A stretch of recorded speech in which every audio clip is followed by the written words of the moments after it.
bienvenidos al Foro AESMIDE 2023. Gracias a todos por acompañarnos un año más en lo que es nuestro 21º foro. Vamos a dar la bienvenida al presidente de AESMIDE, Gerardo Sánchez Revenga, y al presidente de la COE, don Antonio Garamendi, que van a proceder a inaugurar el foro Retos de la base industrial y tecnológica de la defensa.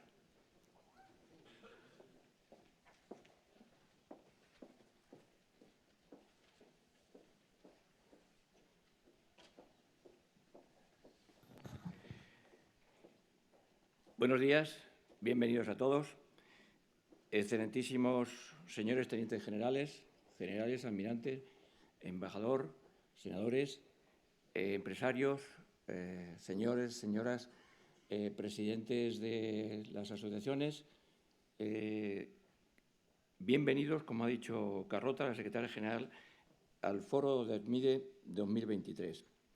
Este es el 21º que se celebra en los 40 años que cumplimos el año que viene de existencia de AESMIDE. Hemos entendido siempre que estos foros han sido un punto de encuentro entre la Administración y las empresas, entre el Ministerio de Defensa y sus Fuerzas Armadas y la industria del sector de la defensa. Y su contenido ha sido muy variado dependiendo de los acontecimientos del momento. Hemos pasado y hemos visto la Ley de Presupuestos, la Ley General de Presupuestos, cuando se presentó, la Ley de Contratos del Sector Público, pero todo ha sido temas de colaboración público-privada. El año pasado y se han abordado temas de seguridad y defensa. ¿Por qué? Porque desde marzo del 2022 la invasión de Ucrania por Rusia ensombreció y condicionó la vida internacional. En este último año hemos seguido asistiendo a la configuración de un nuevo orden geopolítico, económico, estratégico y tecnológico. Haciendo un breve repaso del programa, vemos que hay unas personalidades de una calidad impresionante a la hora de la presentación del foro. Tenemos el honor de contar para la inauguración del foro con el presidente de COE, don Antonio Garamendi. Gracias, presidente, por venir. Sabemos lo ocupado que estás en tu agenda. Y te doy las gracias, además, públicamente, a pesar del tiempo transcurrido, porque tu iniciativa en el impulso de la base logística del Ejército de Tierra fue fundamental para su desarrollo. Es un proyecto muy querido por la asociación y sus empresas que, de alguna manera, queríamos presentar un proyecto de racionalización y ahorro. Y esas iniciativas que tomaste tú, visiones estratégicas, las 21 medidas que presentaste a la Comisión Europea, fue el impulso para que se desarrollase esta importante base logística del Ejército de Tierra, que además fue un dominó, porque indudablemente está Jaén ahora con CTD, que es importantísimo también para las Fuerzas Armadas, para el INTA y para la empresa de Córdoba. Para Córdoba, por supuesto, vendrá luego el presidente de CECO y está conjunto con el mando logístico del Ejército de Tierra y están totalmente con la universidad y toda la ciudad.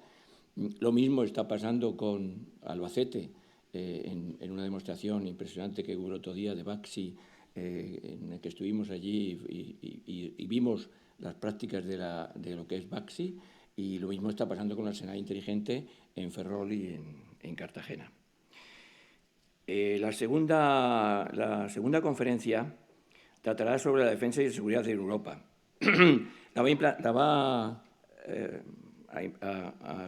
Va a ser la conferencia dada por el director general de Política Exterior y Seguridad, el embajador don Guillermo Ardizone. Los desafíos y amenazas de hoy son demasiado grandes para que una nación, una institución, los enfrente sola. Unidos a otros países nos sentimos más fuertes y seguros y nuestra sociedad, valores y forma de vida se verán mejor protegidos. Para garantizar todo ello se requiere una base industrial y tecnológica que sea sólida. La primera mesa redonda nos hablará de los retos de la base tecnológica de la defensa. En todo este contexto, las tecnologías emergentes y disruptivas están teniendo un importante impacto en la seguridad. Estas tecnologías brindan nuevas oportunidades para los ejércitos, con el objeto de ser más efectivos, resistentes y sostenibles. En esta mesa redonda se va a debatir sobre algunos retos en los que se enfrenta la industria de defensa en España, haciendo foco en las TIC. Para ello hemos reunido a 5 empresas importantes muy distintas, tecnológicas, de desarrollo, de infraestructura e integradoras. Y va a haber 3 aspectos fundamentales que se van a tratar: lo que es el tejido industrial, el capital humano y las nuevas tendencias tecnológicas. La segunda mesa redonda tratará sobre los proyectos estratégicos nacionales y las prioridades en defensa. Y estarán los distintos jefes del mando de apoyo logístico de los ejércitos y la Armada. Ya ha transcurrido un año desde que la secretaria de Estado anunció ante la Comisión de Defensa del Congreso un aumento de las inversiones en el capítulo 6, que cifraba casi en un 61%. En este capítulo, lo que dibujaba un panorama muy optimista ante este nuevo ciclo inversor. Con la experiencia de este año transcurrido, conoceremos cuáles son los proyectos tractores y transformadores en cada uno de los ejércitos y de la Armada, y cómo está la industria española preparada para afrontar la gran oportunidad que ofrecen estos nuevos programas, a la vez que para crecer en capacidades que aseguren la necesaria soberanía nacional y autonomía estratégica de nuestro país. Esta mesa de capital importancia será moderada por el general López, director técnico de AESMIDE. Nadie mejor, porque es de caballería, para que pueda contener los ímpetus dialécticos de los ponentes. Vamos a decir, embridar, nunca mejor dicho. Por último, cerrará el programa la secretaria de Estado de Defensa. Relacionada con la jornada, quisiera hacer una breve reflexión. Al igual que el resto de los países europeos, España, y dado que una guerra en Europa parecía poco probable, pasó de primar las inversiones en gastos de defensa a primar las inversiones destinadas a la gestión de la crisis. Según datos de la Agencia Europea de la Defensa, entre 1999 y 2021, los presupuestos europeos de defensa crecieron en un 19,7%, frente a los de Estados Unidos, que crecieron en un 65%, los de Rusia en un 295% y los de China en un 592%. Significa que hubo reducciones presupuestarias importantes que afectaron a la base tecnológica e industrial de la defensa, las cadenas de suministro y las existencias de material militar en cada país. Por desgracia, la guerra de Ucrania ha hecho ver a la sociedad la importancia de la defensa, los retornos que tiene el gasto en defensa. Aquí está el profesor don Antonio Fonfría y aprendí de él una cosa importante. La sociedad ve los gastos que hay en defensa, pero no ve cómo en una empresa puede haber reversión, retornos de lo que ingresa en producción y que va a los fondos propios o al reparto de beneficios. La sociedad no tenía esa percepción. Por desgracia, con la guerra de Ucrania lo ha percibido. ¿Y qué retorno hay? Más importante que la libertad, la paz, la seguridad, que lleva a la prosperidad de las naciones. Entonces, España ha puesto en marcha un notable esfuerzo inversor, lo mismo que las naciones europeas, en los últimos años, de más de 13.000 millones de euros, destinados a que la industria nacional pueda satisfacer las demandas críticas de las Fuerzas Armadas. Pero las capacidades militares ya no son lo único que se debe primar. Deben ser la inversión en la investigación, el desarrollo y la innovación de la base industrial y tecnológica española y europea. También, y como recomienda la Unión Europea, las inversiones deben generar sinergias entre la industria militar y la civil para que aporten actividad, tecnología y puestos de trabajo al conjunto de la industria nacional. Hay que agradecer el esfuerzo que ha realizado el Ministerio de Defensa, personalizado en la Secretaría de Estado de Defensa y todo su equipo, para justificar y defender sin complejos las inversiones en defensa y conseguir unos presupuestos con un incremento de un 26%. ¿Es suficiente? Nos preguntamos y nos han asegurado que hasta el 2029, se va a incrementar hasta un 2%. El presupuesto de defensa tiene que tener como máximo objetivo el mantenimiento pleno de las capacidades operativas de las Fuerzas Armadas. Estas son imprescindibles para satisfacer las necesidades de defensa del territorio nacional. Independientemente de esta finalidad está el mantenimiento de los compromisos internacionales asumidos, así como la posición en el contexto mundial. Para conseguir estos objetivos, evitando discusiones más o menos interesadas en el ámbito político y social, por otra parte totalmente legítimas, sería necesario conseguir una financiación autónoma de los presupuestos de defensa respecto a los presupuestos generales del Estado. Esto lo hemos dicho, está aquí el senador Fernando Urtazu, que se dijo en el Congreso de UGT, en el Congreso. Hay que sacar la discusión de los presupuestos del Ministerio de Defensa del entorno del resto de la Administración, porque siempre a la hora de comparación salen perdiendo. Por eso, para asegurar en el tiempo esta inversión en defensa, nos lleva a la necesidad de plantear la posibilidad de disponer de un instrumento jurídico que permita dar estabilidad y sostenibilidad en el tiempo a los presupuestos de la defensa, mediante un plan de inversiones a medio y largo plazo. Este instrumento jurídico conseguiría plasmar soluciones desde el ámbito financiero, el económico y el administrativo. En el financiero, porque permitiría planificar a largo plazo el desarrollo de lo que son las necesidades de las Fuerzas Armadas. En el económico, porque esta planificación daría estabilidad a la industria por la seguridad de esas inversiones. Es una queja que la industria no conoce suficientemente la planificación de los gastos en defensa para poder realizar las inversiones en sus productos. Y desde el administrativo, porque se podían variar para el sector de la defensa lo que son la contratación de las condiciones de la normativa presupuestaria para la contratación de sus productos. Fundamentalmente, el año como ciclo para la ejecución de los créditos del ejercicio presupuestario y el incremento en el plazo de las inversiones plurianuales. ¿Es posible? Yo creo que sí. ¿Es difícil? Muy difícil. Si vamos a los instrumentos jurídicos que se pueden examinar a lo largo del tiempo, en España podría ser una ley orgánica.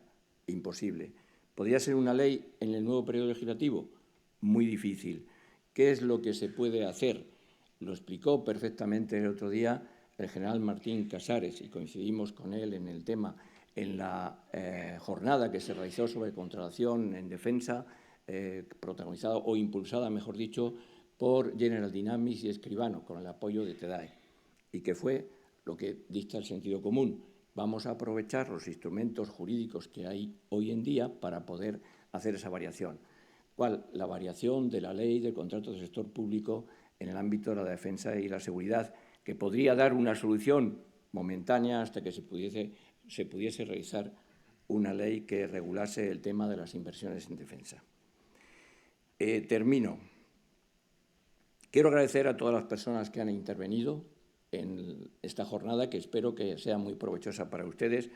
Por supuesto, a SMIDE, la Secretaría General, la Dirección Técnica, Cristina, Miranda, Bea, que han organizado esto junto con todos los montadores. Y, por supuesto, los colaboradores y patrocinadores sin cuyo esfuerzo económico no se podría realizar esta logística. Y con tu permiso, presidente, antes de iniciar tu apertura, me gustaría poner un vídeo muy sencillo de 3 minutos para que veáis y conozcáis las capacidades de estas empresas. Muchísimas gracias a todos por escucharme.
Bueno, muy buenos días,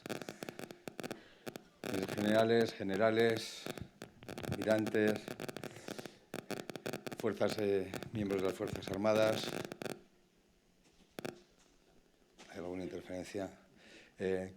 Empresarios, empresarias, queridos amigos y amigas. Bueno, lo primero, muy buenos días. Muchísimas gracias, Gerardo y Asmide, por la invitación para poder compartir con vosotros, estar hoy aquí en este foro, convertido por méritos propios, yo creo, en una de las citas de referencia, ¿no?, de la industria de defensa y la seguridad. Yo creo que es muy importante, y para la COE, para los empresarios españoles y en representación de ellos, yo creo que es muy importante lo que hoy y lo que muchas veces se habla alrededor de todo lo que significa la industria de defensa. Y, en principio, y lo decía Gerardo, yo creo que hay que tener presente, y la sociedad nos hemos concienciado, nos hemos dado cuenta de lo que significa la defensa, de lo que significan nuestras Fuerzas Armadas, la defensa, el agradecimiento a las Fuerzas Armadas cuando hemos empezado a vivir estas situaciones como el COVID, algo especial, como la guerra de Ucrania, hacía referencia Gerardo, la invasión de Rusia a Ucrania, como últimamente el ataque de una banda terrorista a un Estado democrático, con lo que significa un conflicto, y lo que demuestra que no solo significa hablar de ideología blanda, de ideología cómoda, sino que lo que significa es hablar de realidad. Y la realidad es que para que un Estado, para que una gente viva en libertad, para que un Estado pueda gestionar a su ciudadanía desde la democracia, es necesario tener al lado de las Fuerzas Armadas, que son las primeras que defienden con esa defensa y seguridad realmente la libertad de cada uno de los ciudadanos, en este caso no solo de España, sino de Europa. Por tanto, yo lo primero que tengo que agradecer, y aquí que estáis, muy especialmente a las Fuerzas Armadas, al Ejército, a la Armada, al Ejército del Aire, realmente ese esfuerzo, ese trabajo que hacéis permanentemente, que ya no lo habéis hecho siempre. Yo, como vasco, también os agradezco pues la de víctimas que pusisteis encima de la mesa para defender la libertad durante tantos años. Y eso es lo que yo creo que afortunadamente la sociedad va dándose cuenta, va a ir planteando. Es verdad que desde el plano económico te da, hacía referencia antes también Gerardo, habla pues de una participación del 1,3% del total al PIB industrial, donde se dice que se contribuye hasta un 6%. Se dice también que la industria de defensa genera 2,5 euros en el resto de la economía por cada euro que se invierte. Se habla de empleo cualificado. Cuando hablamos en España también de la cualificación de los empleos temporales, de los empleos precarios, pues esta industria justamente ofrece un empleo totalmente diferente. Estamos hablando siempre de los objetivos 2030 y se nos olvidan los objetivos 20-20-20. En los objetivos 20-20-20 se decía que el año 20 el 20% de las energías fueran renovables, pero se hablaba de que el 20% del Producto Interior Bruto de un país fuera industrial. Cuando en los territorios en España, cuando el Producto Interior Bruto es más del 20%, el empleo es estable, el empleo es cualificado, como os lo decía ahora, y hay otro dato que yo creo que es la prueba del 9. El paro es menor del 10%. Navarra con el 30%, el País Vasco con el 26,5%, Burgos, La Rioja, etcétera. A medida que nos vamos desplazando de esos márgenes, nos vamos encontrando con que ese empleo, ese paro, ese empleo es mucho menos cualificado y esas cifras son mucho más elevadas. Por tanto, yo creo que ese aporte tecnológico industrial de la actividad yo creo que es lo que realmente también hay que valorar desde el plano empresarial, y no solo empresarial, sino social también en España. Yo creo que hay algo también que hay que vender, que hay que plantear, que es que cuánto utilizamos no solo la industria, cuánto utilizamos o nos beneficiamos la sociedad de todos esos trabajos que han venido desde el sector de la defensa y que en estos momentos nos parecen normales. A mí hace pocos días, lo hablaba con el general, me dieron epidural. pues la epidural viene de las Fuerzas Armadas, o a nadie se plantea que no le den penicilina cuando en un momento es necesario, y también viene de las Fuerzas Armadas, o si navegas, y a mí me gusta navegar, es algo habitual en el coche tener un GPS. Yo creo que hay soluciones que realmente vienen a través de lo que ha sido esa industria de defensa y que realmente la sociedad civil de forma habitual y normal nos vamos beneficiando. Yo creo que tenemos que aprovechar ese nuevo ciclo inversor que nos hablaba Gerardo, y realmente hay que seguir impulsando esa colaboración público-privada de la que hablaba. Pública-privada que realmente tiene que apostar también de una forma importante, lo veíamos en el vídeo, por la internacionalización. Yo creo que si algo se ha demostrado también en España, y cuando se ha visto la crisis del 2008, fue yo siempre digo que el gran milagro de la salida de la crisis del 2008 en España fue la internacionalización. Y nuestras empresas de defensa saben internacionalizarse porque son una de las grandes activos en esa internacionalización. Pasamos del 20 al 34% la participación en el Producto Interior Bruto de esa internacionalización. Y yo creo que también esa industria de defensa española también es marca España y, por tanto, van a seguir y vamos a seguir apostando por ellos. Es verdad que en estos momentos tenemos los fondos europeos y hay un fondo de 7.200 millones, Leo, que se supone que va a ser un instrumento clave para apoyar esa industria, esa innovación que todavía es muy baja. A nivel genérico, lo preguntaba, en la industria de defensa estamos hablando del 1,2% y se habla de un objetivo al 2027 del 2%. Sigue siendo bajo. Y sigue siendo bajo porque, bueno, en España la media es 1,5%, pero hay que contar la universidad y hay que implicar a la universidad, que tampoco se hace en España, en proyectos que realmente vayan a los hechos de la realidad. Y con los acuerdos de Lisboa, realmente, y es donde está Europa, tendríamos que estar en el 3%. Por tanto, el objetivo real tiene que ser el 3%. Y me parece muy oportuno, y desde luego lo apunto, porque no lo había oído antes, pero me parece muy, muy importante lo que ha dicho también el presidente Asmide.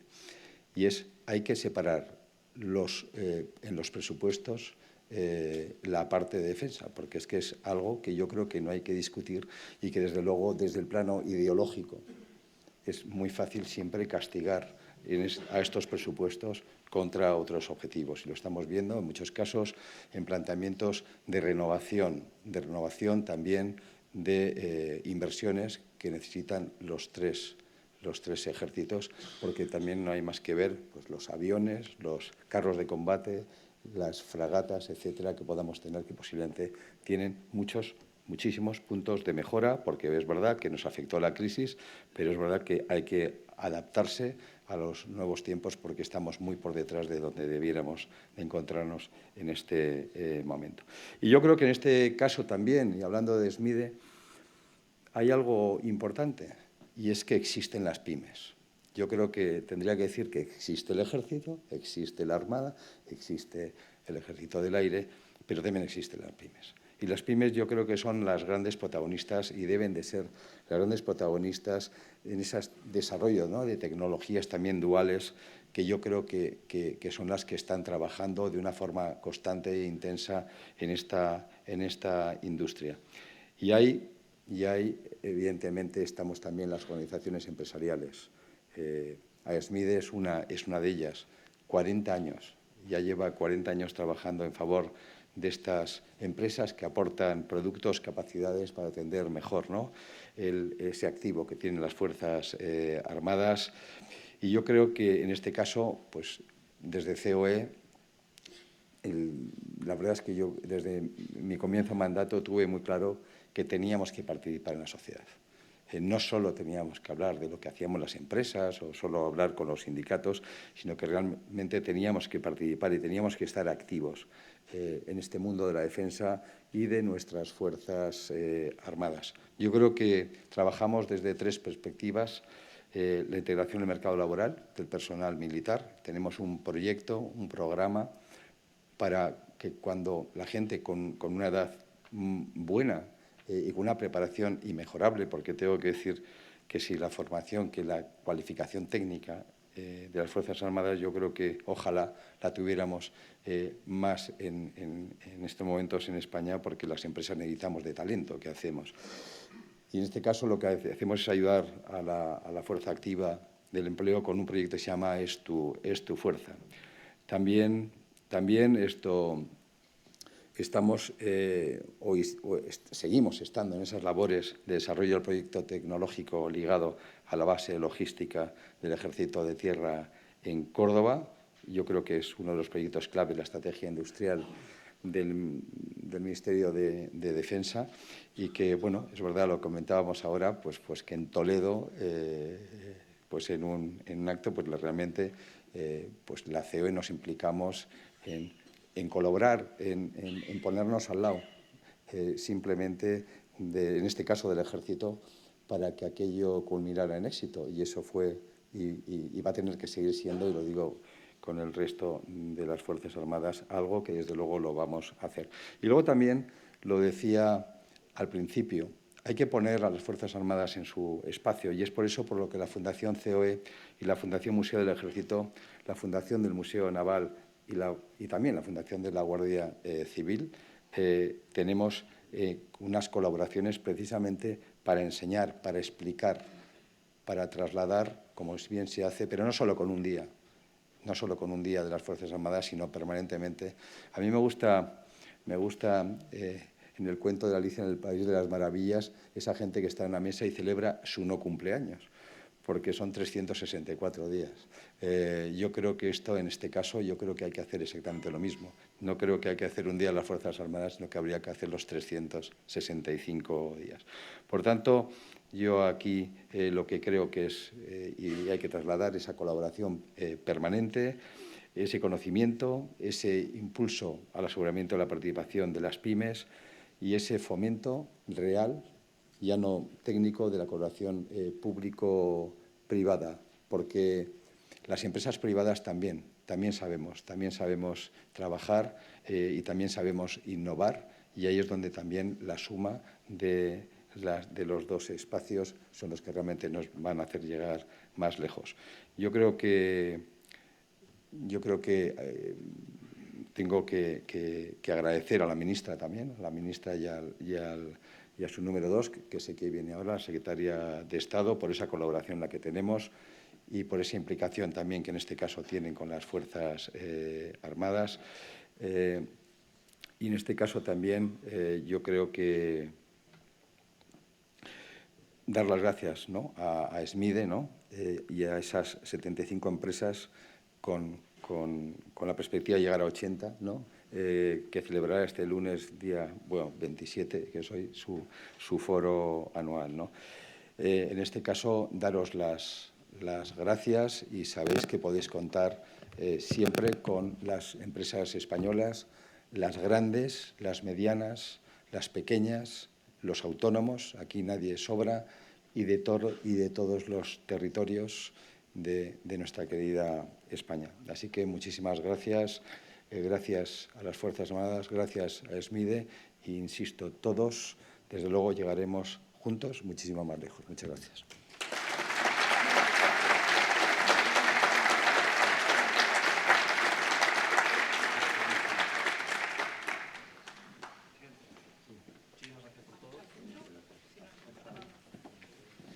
Esta es su ciudad de origen, creo. Aquí tiene un certificado para que la recuerde.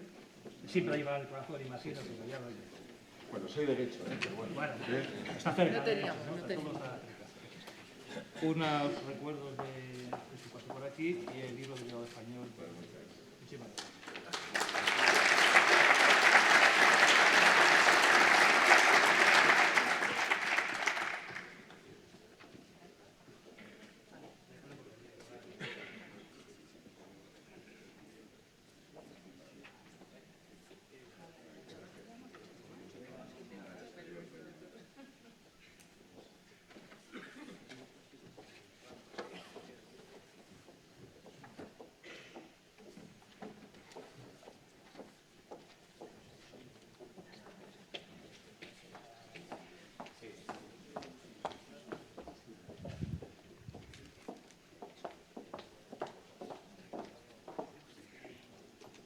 A continuación, vamos a recibir a don Guillermo Ardizone, director general de Política Exterior y de Seguridad del Ministerio de Asuntos Exteriores, que nos va a hacer la conferencia sobre política exterior en defensa y seguridad.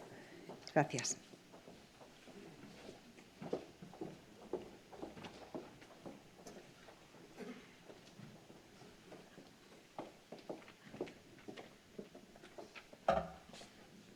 Cuando quiera. Gracias.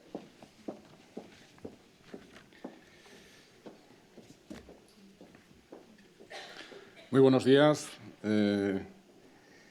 Ante todo, generales, altos mandos de las Fuerzas Armadas, representantes del Ministerio de Defensa, representantes de la industria de defensa, presidente de AESMIDE, presidente de COE.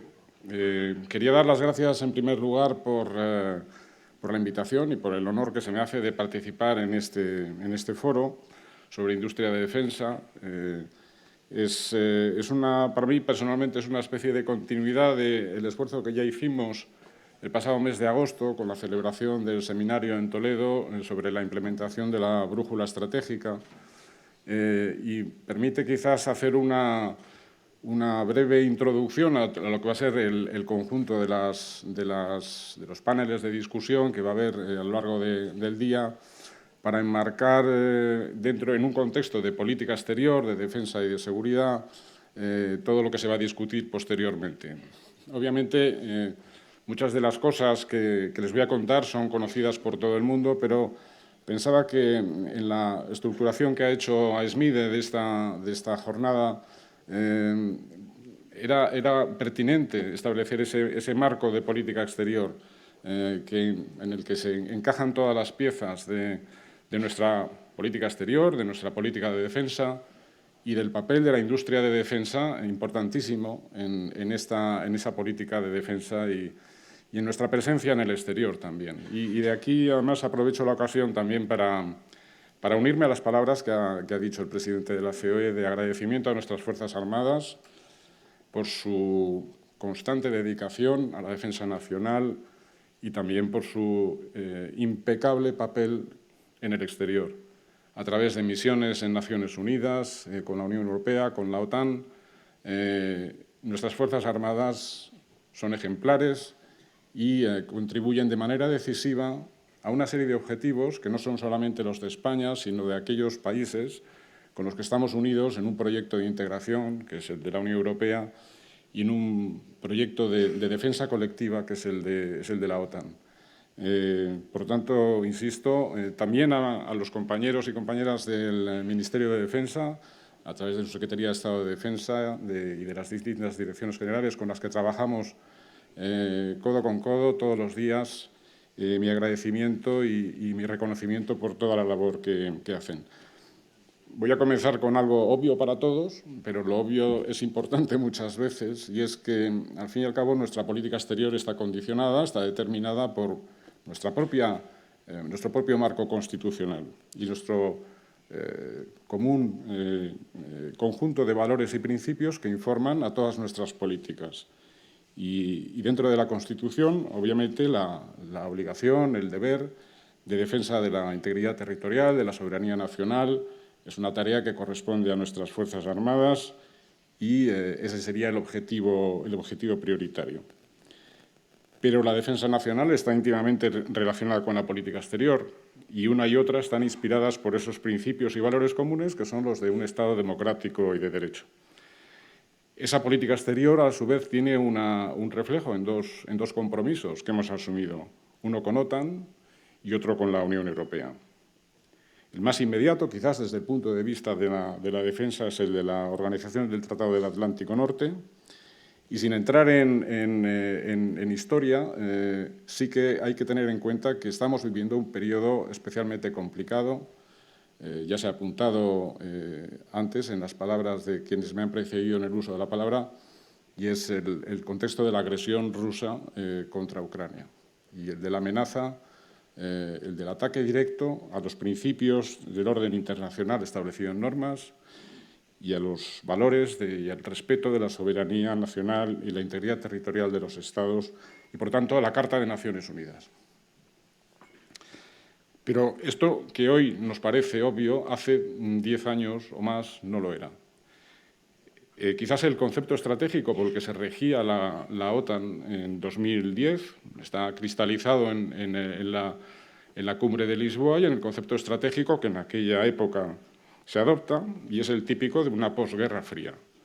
Es decir, pensábamos en ese momento en la supremacía técnica y militar de Occidente, en una aparente ausencia de rivalidades y, como consecuencia, corolario de todo ello, el hecho de que de las 3 actividades centrales de la OTAN, la de disuasión y defensa pasaba a un segundo lugar en beneficio de la gestión de crisis y de la seguridad cooperativa. Pero las cosas cambian en 2014 con la anexión de Crimea por parte de Rusia.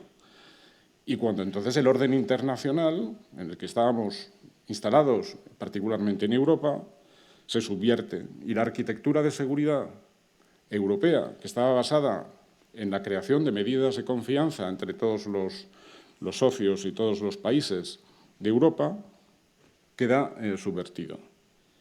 Y de esa visión o esa estrategia y esa arquitectura de seguridad basada en las medidas de confianza, se va a buscar las medidas de garantía. ¿Cómo garantizar nuestra seguridad frente a una potencial agresión? Por lo tanto, vuelve un poco las estrategias de competición entre potencias. Y camino a la cumbre de Madrid de 2022 de la OTAN, aparece la necesidad de adaptar el concepto estratégico de la OTAN. La agresión de Rusia contra Ucrania unos meses antes hace que el contexto de amenaza que teníamos desde la ocupación ilegal de Crimea por parte de Rusia pase a una situación de coerción y violencia. Acaba la incertidumbre sobre si puede ocurrir algo en ese sentido, cuando ya ha ocurrido, y pasamos, desgraciadamente, a las certezas. Y se regresa, por desgracia también, en Europa, al uso de la guerra como instrumento de política exterior. Y de ahí surge la necesidad de adaptación y de respuesta por parte de la OTAN con un nuevo concepto estratégico, que es el que se adopta en la cumbre de Madrid en 2022, en el que la disuasión y la defensa pasa de nuevo a primer lugar de los objetivos de la alianza. Se produce un incremento, algo que probablemente Putin no esperaba, que es una unidad y cohesión como nunca lo había habido hasta ese momento, a una nueva definición de amenazas complejas, porque ya no solamente es la agresión militar hacia un país, sino la multiplicidad de posibles amenazas de otro tipo que representa un acto como este, incluidas las amenazas híbridas y de toda naturaleza que amenazan a la paz y la seguridad en Europa. La prioridad en este momento, con este nuevo concepto estratégico, se vuelve a convertir en flanco oriental. Y en eso estamos muchos de los aliados aportando disuasión y elementos de defensa en el flanco oriental, que es, como digo, el objetivo prioritario en este momento de la alianza y en el que España está muy implicada, a través de despliegues en Letonia, en Rumanía, en Eslovaquia, con presencias aéreas en el Báltico y en el Mar Negro, y con una serie de despliegues importantes que plantean unas nuevas exigencias a nuestras Fuerzas Armadas. Pero todo esto se hace sin olvidar que la alianza no es una entidad aislada en un contexto transatlántico o regional europeo, sino que tiene que mirar con un enfoque 360 grados e interesarse, obviamente, por las otras posibles fuentes de inestabilidad que pueden existir en el mundo y que indirectamente o directamente le pueden afectar. Y de ahí, por tanto, la importancia que se va prestando crecientemente a la vecindad, tanto a la oriental, en los Balcanes, como a la del sur, y a otros espacios más lejanos, como pueden ser los países del Golfo, el Medio Oriente y el Indo-Pacífico. El resultado de todo esto es, como digo, un nuevo concepto estratégico que se adopta en la cumbre de Madrid y que marca, por lo tanto, lo que va a ser las líneas de acción de nuestra política exterior en materia de seguridad y defensa en los próximos años, en los próximos 10 años, y que influye también en todos los actores que están implicados en esta labor, incluida la industria de defensa. Y en ese nuevo concepto estratégico, la disuasión y la defensa se convierten, como digo, que era la razón de ser, creación de la OTAN, vuelve a pasar a primer lugar.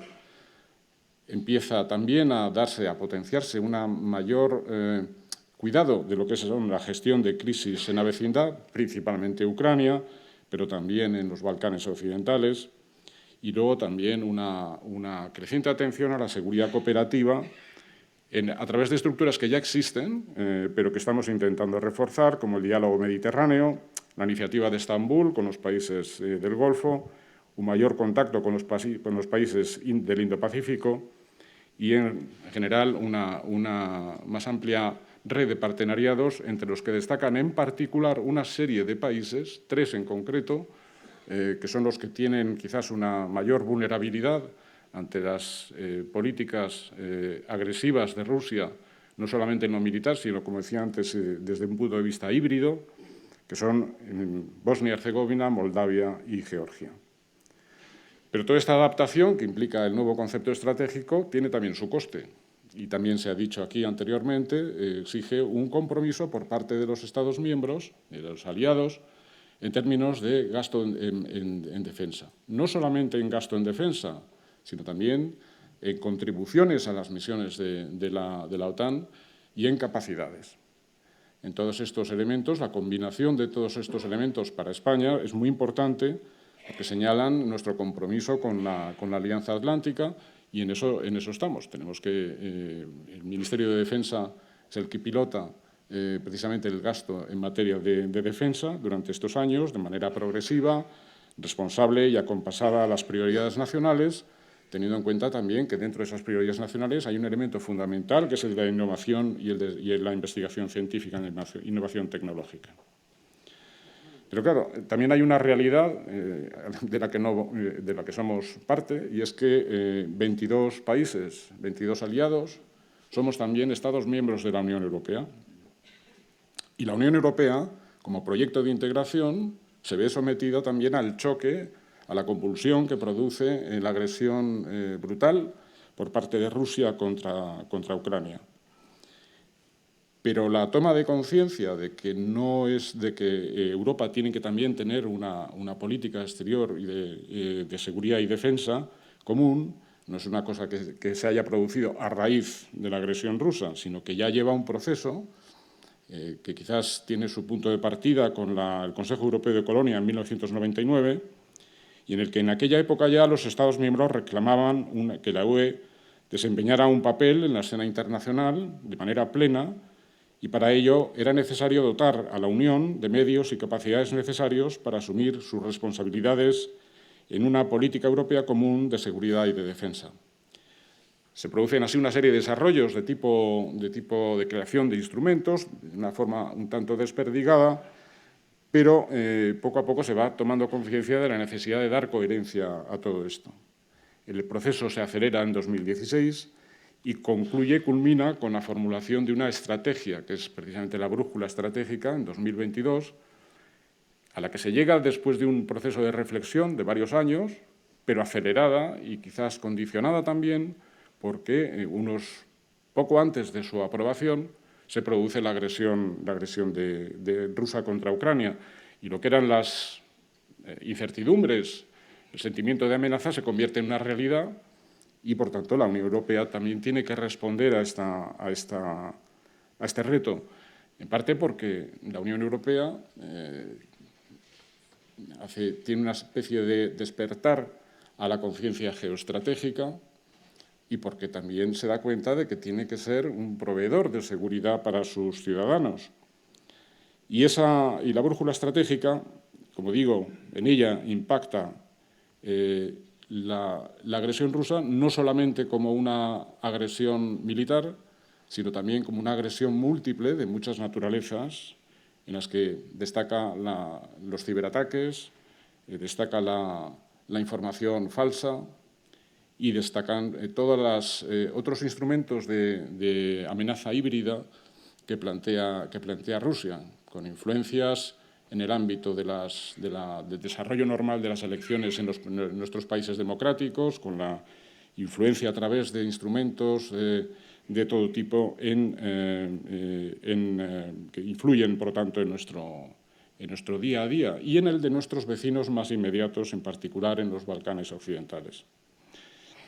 Por tanto, se va produciendo una maduración durante los años que concluye con la brújula y de ahí la necesidad de establecer, a través de este concepto estratégico del que nos dotamos los europeos en 2022, y es una agenda de acciones para los próximos 10 años, con la intención de robustecer nuestras capacidades, pero también con la determinación de tener una voluntad de utilizarlas. Y las acciones que se proponen para el desarrollo y aplicación de la brújula estratégica son actuar con rapidez ante posibles crisis, dar seguridad a los ciudadanos ante las múltiples amenazas a las que me he referido, ya sean de inteligencia, ciberseguridad y todos los mecanismos de que se dota la Unión Europea para hacer frente a las amenazas híbridas, y también en la necesidad de invertir en capacidad y tecnología.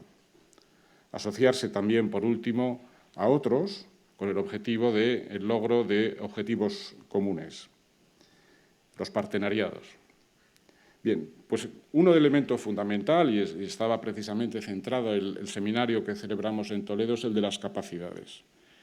La brújula estratégica refleja una preocupación especial por las capacidades y la necesidad de tener medios económicos para su adquisición y para su desarrollo, teniendo en cuenta que las capacidades no son un fin en sí mismas, sino que son un medio o una contribución esencial para dotar a la Unión Europea de la posibilidad de actuar en situaciones de crisis y de darles respuesta. Es, por lo tanto, digamos, un carácter instrumental que tienen las capacidades, pero importantísimo, y la propia brújula estratégica atribuye una enorme importancia a la inversión y al desarrollo de nuestras capacidades. No se trata de producir para acumular potencial, sino de, como dice la brújula, poder actuar de forma autónoma, respaldada por fuerzas militares creíbles, medios para decidir su uso y una disposición a hacerlo. El papel de la industria es central en este ámbito para reforzar esas capacidades y para reducir nuestras dependencias y vulnerabilidades. Y de todo esto, de esta combinación de nuestro compromiso con nuestros socios en la OTAN y en la Unión Europea, surge la necesidad de combinar nuestras dos pertenencias, a la OTAN y a la Unión Europea. España, como país aliado y país miembro de la Unión Europea, tiene también, nos creemos, con una obligación de intentar que las dos organizaciones actúen de manera armónica y que se puedan utilizar todas las sinergias posibles generadas por una y otra organización. Y en ese sentido, creemos que reforzando la Europa de la defensa y de la seguridad, la UE puede reforzar a la OTAN. La UE será un socio, por tanto, transatlántico más fuerte y un socio con más capacidad para compartir la carga de mantener la paz y la seguridad internacionales. Como ha señalado el propio alto representante, Josep Borrell, la agresión rusa contra Ucrania muestra lo esencial que es la OTAN para la defensa y la disuasión colectiva de sus miembros, pero también muestra el papel importante de la Unión Europea en un entorno complejo de seguridad y de defensa. Estos son quizás los dos elementos y que obligan, como digo, a un esfuerzo de intentar que los esfuerzos que se hacen en uno y otro lado, en la OTAN y en la Unión Europea, sean armónicos y permitan su complementariedad. Tenemos que utilizar todos los instrumentos a nuestro alcance. Estamos en un momento muy difícil, un momento crítico para nuestra seguridad. Estamos viendo por primera vez desde hace mucho tiempo, pues, de nuevo la guerra en Europa. Nuestras sociedades son, también se ha dicho antes, conscientes de ese riesgo, de ese peligro que hay, Creo que, en particular, la sociedad española está demostrando una gran capacidad y gran sensibilidad hacia lo que se está produciendo en Ucrania, con la recepción y protección temporal de un gran número de ciudadanos y ciudadanas ucranianos que han venido a nuestro país, que están siendo están yendo a otros países de la Unión Europea. Pero este elemento es muy significativo, a mi modo de ver, para comprender hasta qué punto nuestra sociedad es consciente y es sensible a lo que está ocurriendo en Ucrania y a lo que supone esta amenaza. Desde el mismo punto de vista, también creo que se entiende por parte de la sociedad española el mayor esfuerzo que va a haber que dedicar en los años próximos a los gastos en defensa. Se trata de cumplir también lo que decía al principio, una obligación por parte del Estado de ser proveedor de seguridad para sus ciudadanos y de defender su soberanía e integridad territorial, y también de responder a nuestros compromisos colectivos que tenemos asumido en el ámbito de la OTAN y de la Unión Europea. En fin, presidente, estas son un poco la contribución por mi parte a este foro, que quería que fuese un poco un marco y cómo nos condiciona todo lo que hagamos, todo lo que se haga en el futuro, lo que se ha venido haciendo estos últimos años y lo que se vaya a hacer en el futuro en el ámbito de la industria de defensa, y enmarcarlo en estas líneas básicas de política exterior en las que España está totalmente comprometida. Muchas gracias.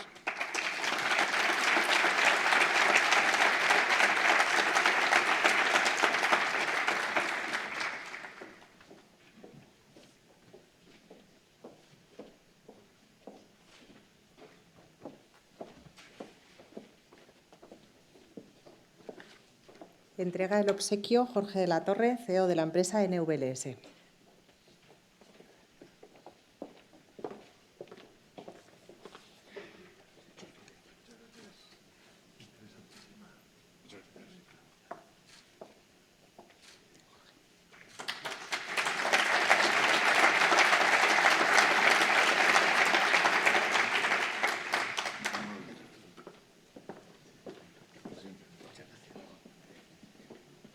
Muchas gracias, embajador.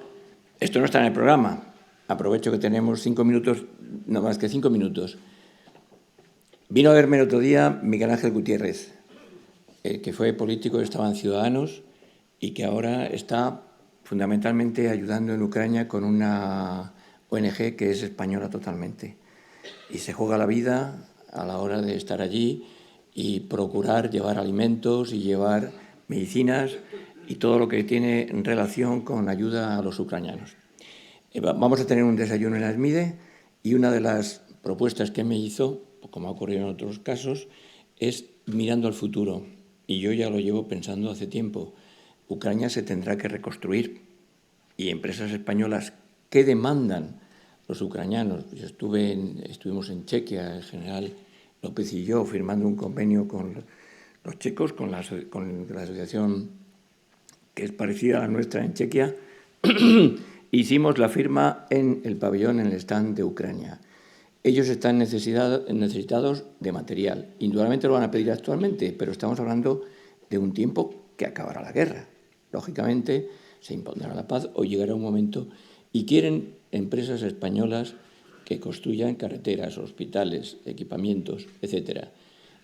Yo digo a todas las empresas que estén dispuestas o que estén interesadas en ello, que hablen con nosotros, con AESMIDE, que hablen conmigo para yo ponernos en contacto con Miguel Ángel, porque es una labor plausible. No se trata de retornos, se trata de ayudar en la reconstrucción, y las empresas españolas siempre han sido reticentes a salir al extranjero. Así que piensen ustedes y si tienen algún deseo o alguna necesidad de información, pues me lo dicen a mí. Muchísimas gracias y vamos a tomar un café. Sin dilación. Muchas gracias.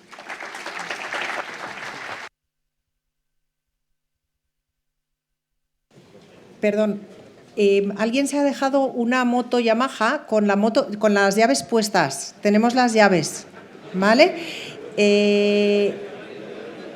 A las 11 menos 10, 11